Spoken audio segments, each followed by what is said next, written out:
sani ba na taɓa faɗin labarin wani kansila a gidan rediyo wata hira da aka yi da wani kansila ne yana gwamnati ta samu ana caka ana waye wata rana aka gayyace shi gidan kwalik ɗinsa biki je canji kuɗi sababbi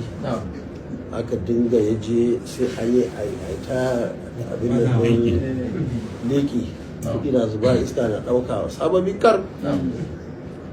yake nan suka gama kawo su kansila kowa ya tafi gida ran nan bayan shekara ɗaya ko biyu sai zai wuce ta unguwa sai ce ai ga gidan kansila abokinsa bari ya shi ana ganin sa dama sai matar ta ce ai akwai irin bidiyo din na irin na da a ɗauko a sa masa ido abin bukinsu to shine fa aka zo gangagan ana yawa kansula ya fito da askarsa biyu ya so ya gan shi kawai yana sakin kuɗi ana zaune kowa ya shiru can abin yadda ke shi bai da kokobo shi kenan ce oh wani ne wancan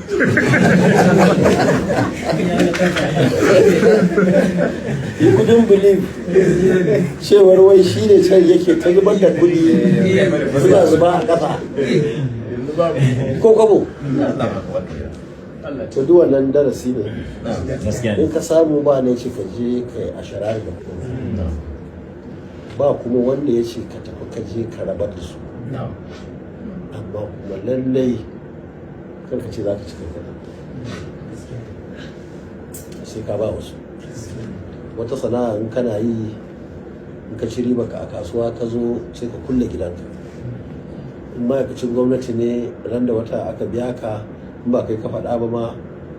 makocinka bai sani ba sai ka je ka so shinkafar ka da waye ka sawo a but ba za ka ma buɗe but ba sai ka shiga gida a buɗe a sai dai inda a rinka jin ƙanshin man shanu daga gidanka makota ba kuma wanda zai ce a ni ne maka wani aiki saboda mai man shanun baka kamun nima na toya ba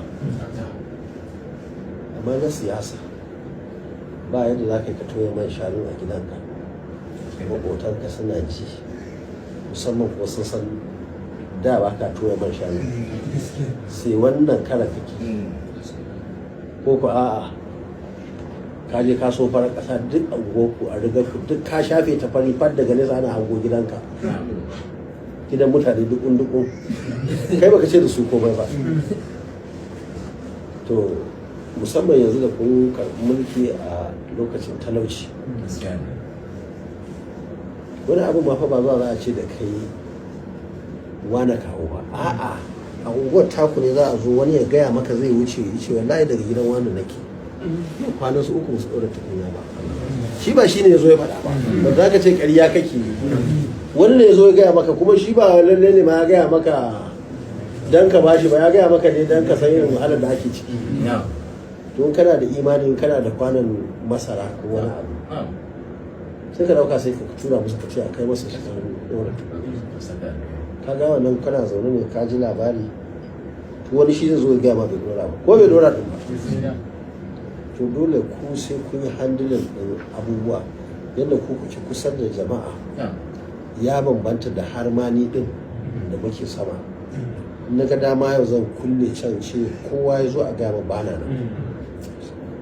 na ga dama sai a ce ina nan amma na hau sama ba wanda zai ce sai ka sauko